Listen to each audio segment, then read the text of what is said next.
Por la izquierda a través de Ver TV, Noticias y retransmitido por aporrea.org y además algunas emisoras alternativas y comunitarias que tienen a bien tomar el audio para poder transmitirlo a lo ancho y largo del país. Hoy vamos a tocar varias informaciones, aunque nos vamos a centrar en una.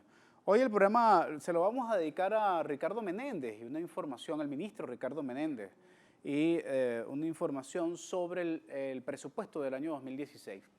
Creemos que es importante discutir el presupuesto 2016.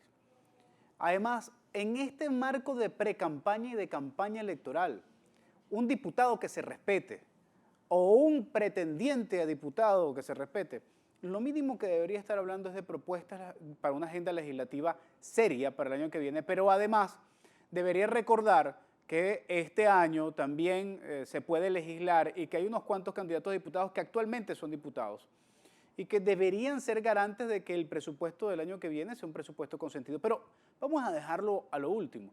Vamos a hacer primero algunas reseñas de algunas informaciones que nos parecen importantes y relevantes y hemos decidido del equipo de producción compartirla con ustedes. Vamos con la primera noticia. La tomamos de aporrea.org y se titula de la siguiente manera: Sicariato judicial contra quienes combaten irregularidades pretenden privar de libertad a quienes denuncian acaparamiento y especulación en el Táchira. Esto lo alerta el movimiento, el partido político Por Esta. El partido político Por Esta es la expresión en tarjeta electoral de Marea Socialista en el estado Táchira. Y los compañeros de Por Esta en el estado Táchira están señalando específicamente al primo de Bielma Mora como corresponsable de una red de acaparamiento y de tráfico de mercancía hacia Colombia.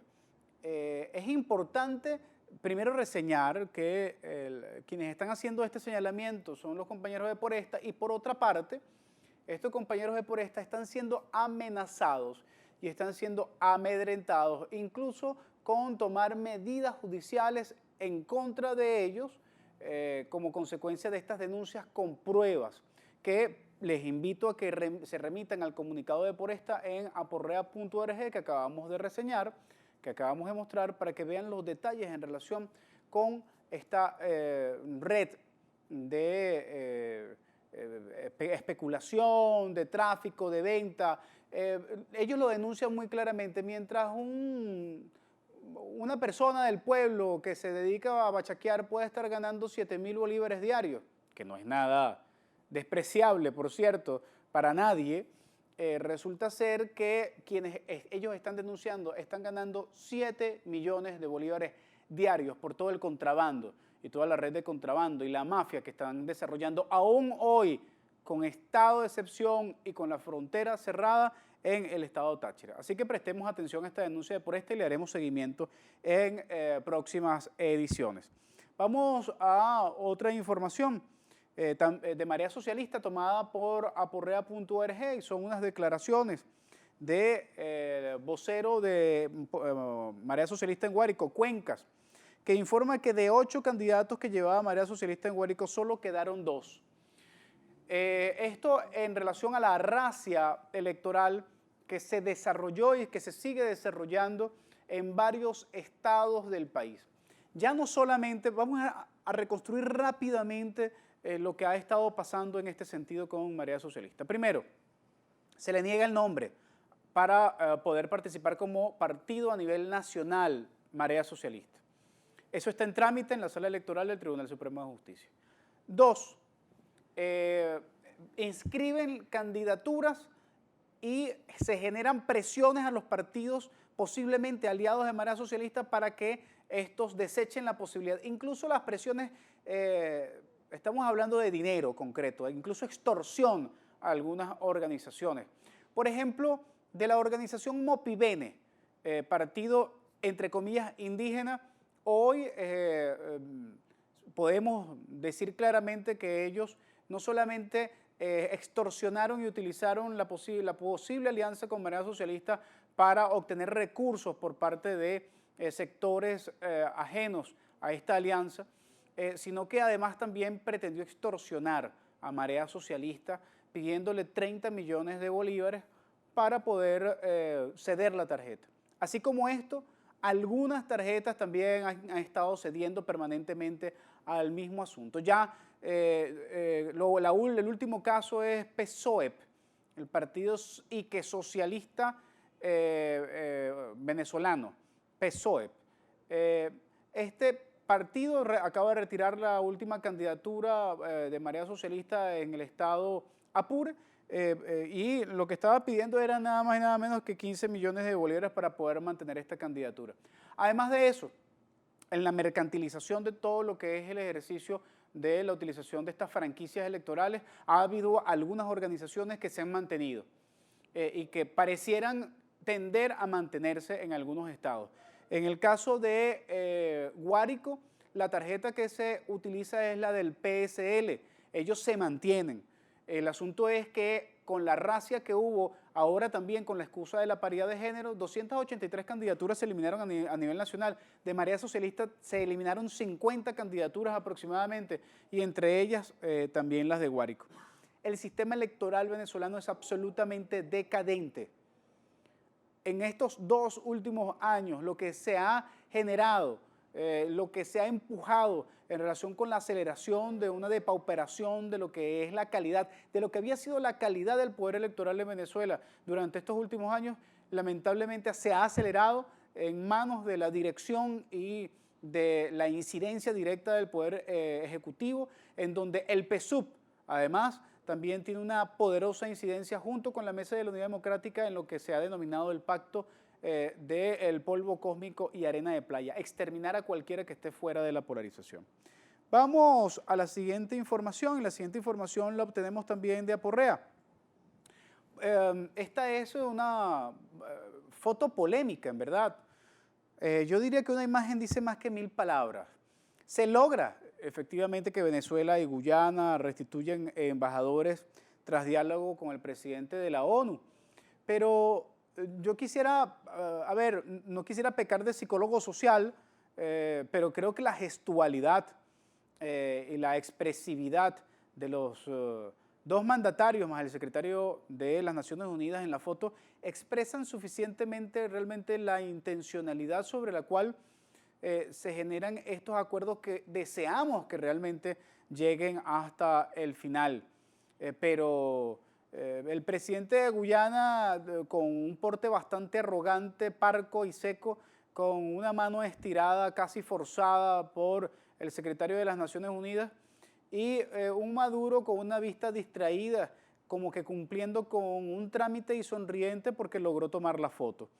Que no se diga que él no lo intentó, pero realmente al final la imagen no termina de, no es tan transparente, podríamos decirlo así, como la que sí pudimos ver de las imágenes con el presidente de Santos y el presidente Maduro, que al final tampoco es que sea la panacea de la imagen de la gestualidad de lo que se desea, sea la resolución de los problemas entre Colombia y Venezuela. Pero por lo menos con Santos no hubo intermediario, no hubo nadie que tuviera que forzar el encuentro de las manos.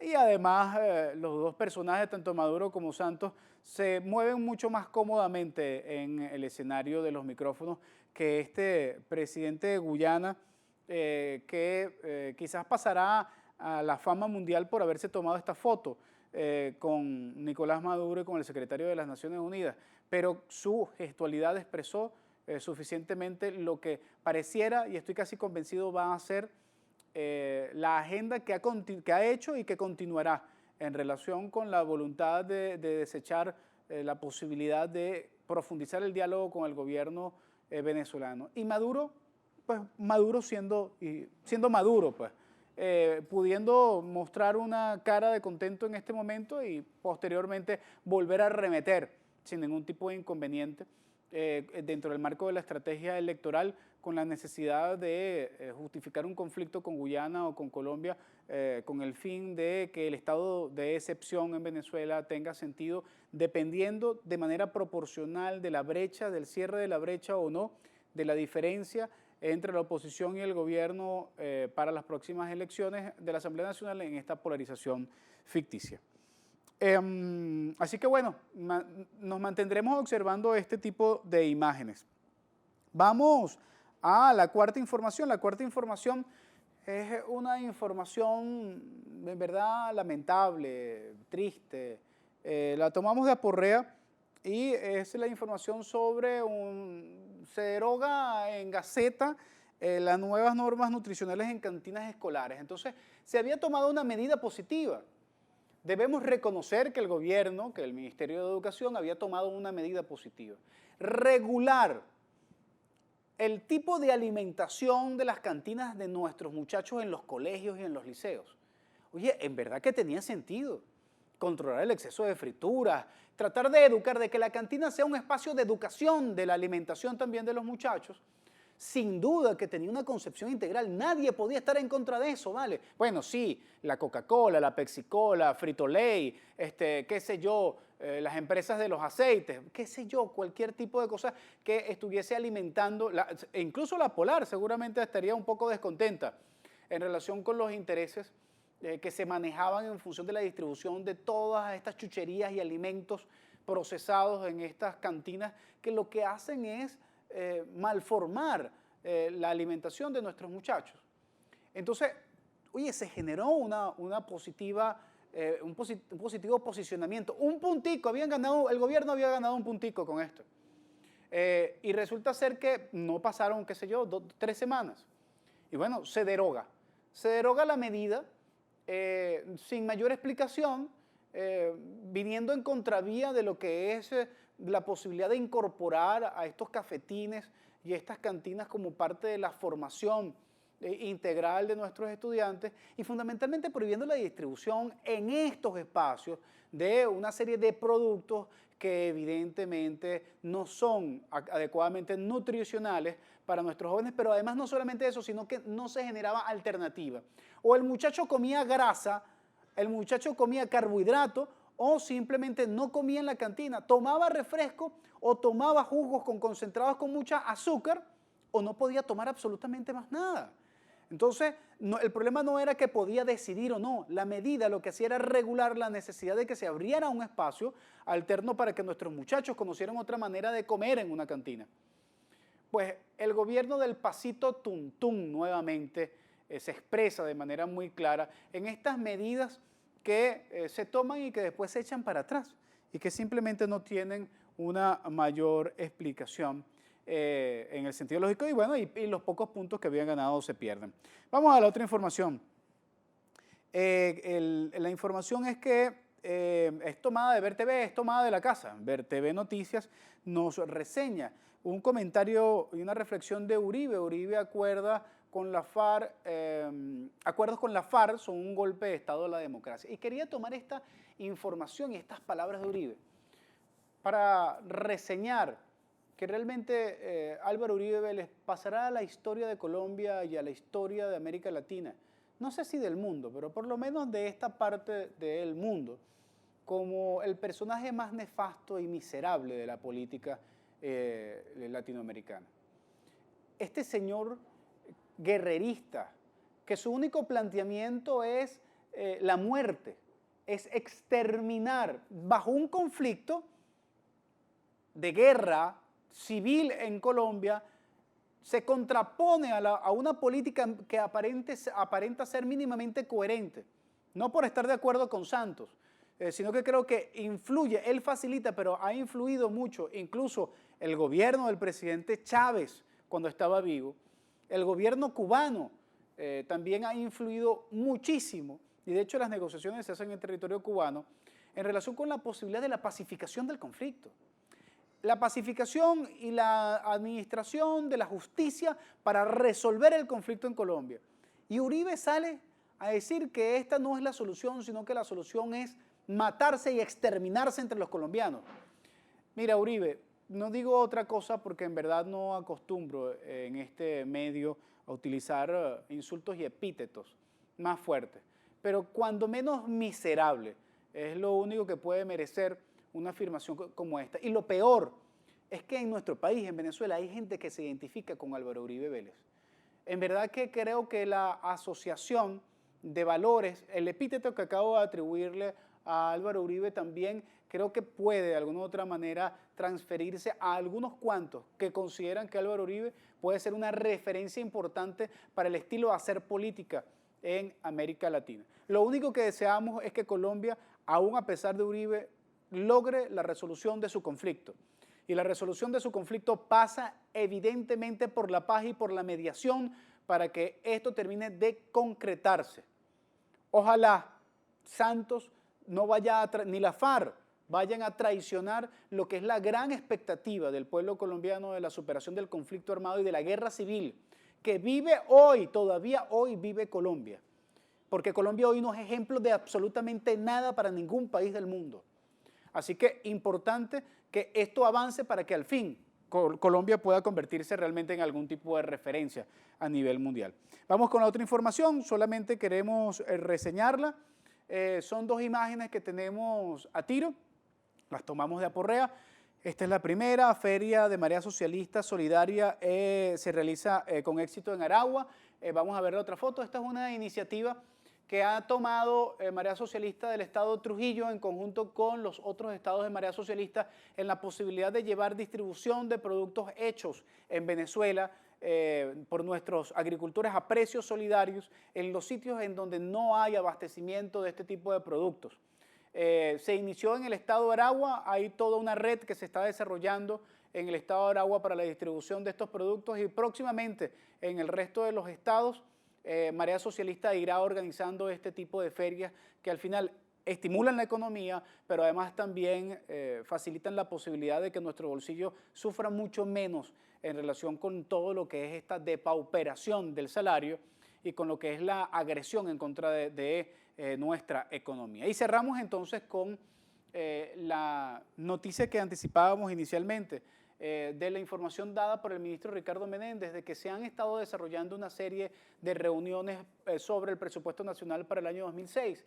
Y la primera noticia, la única información que se arroja de estas discusiones sobre el presupuesto nacional es que se mantendrá la inversión social. Eso nos parece muy bien, Ricardo. Nos parece en verdad que ha acertado que se mantenga la inversión. Es lo mínimo que uno espera de un gobierno que trate de ser coherente con lo que dice que va a hacer la inversión social, que también, ojo, esto de inversión algunas veces es una vulgar excusa de un término que trata de justificar lo que realmente hoy es, que es un gasto. Es un gasto, ¿por qué? Porque una inversión social es cuando el recurso se destina para mejorar las condiciones de los venezolanos en función de impulsar el crecimiento. Pero hoy no es inversión, el gasto social es simplemente para poder mantener, permitir sobrevivir a un sector de la población venezolana que se ve beneficiada de la posibilidad del acceso a las políticas que está desarrollando el gobierno venezolano, que cada vez es menos, que cada vez son menos los que se benefician de esas políticas, porque cada vez es menos lo que se distribuye a través de esos canales de inversión social. Así que esos eufemismos, Ricardo, mejor ahórralos para un discurso político, pero vamos a hablar claramente de que ustedes lo que están tratando es de preservar el gasto social. Tratando de preservar el gasto social, pero la pregunta es la siguiente, Ricardo. ¿Lo vas a preservar en bolívares o en dólares? Porque si es en bolívares, puedes agarrar esos bolívares y los puedes doblar y meterlos en donde más te quepan. Porque lamentablemente, si hoy no tenemos, ministro de Planificación, un presupuesto en dólares, es muy poco lo que se puede controlar, es muy poco lo que se puede fiscalizar y seguramente muy poco lo que se puede decir que se va a mantener. Porque si vamos a mantener el gasto social en bolívares, pero vamos a tener una inflación, vamos a tener una devaluación y vamos a tener un ataque agresivo a la economía venezolana y fundamentalmente al salario, como es la política desarrollada por el presidente Maduro, pues mejor en verdad que primero no siga hablando de socialismo, ministro Menéndez, y segundo, no siga hablando de inversión social. En todo caso, necesitamos hacernos unas preguntas y necesitamos hacerle una pregunta, ministro. ¿Por qué empieza usted a hablar del gasto social y no me dice de dónde va a sacar los reales y cómo los va a distribuir? ¿Por qué no nos dice cuánto va a valer el dólar? ¿Por qué no nos dice ¿cómo se va a reevaluar, cómo se va a potenciar el salario de los venezolanos? ¿O es que lo único que se va a garantizar es que desde el Estado haya distribución de productos de manera directa a la población? ¿A cambio de qué? ¿Por qué la política no es fortalecer el salario y por qué la primera medida no es decirle a los venezolanos que habrá un fortalecimiento del salario como política fundamental del presupuesto del año 2016 y se prioriza es la inversión social, entre comillas inversión? Pues porque eso puede generar mayor prebenda para ustedes desde el punto de vista electoral. Lamento decir que las encuestas no le dan la razón a esta presuposición, pero además también es responsabilidad de los candidatos a diputados de todas las tendencias políticas a estar pendientes de discutir este presupuesto y fundamentalmente del pueblo a marcar la pauta. No necesitamos una nueva Asamblea Nacional para poder establecer claros criterios para el presupuesto 2006. Hasta acá, por la izquierda del día de hoy. Un abrazo del tamaño de la Patria Grande. Nos encontramos como todos los martes a las 9:30 de la noche en transmisión en vivo por Ver TV Noticias y a partir del día siguiente colgado en aporrea.org.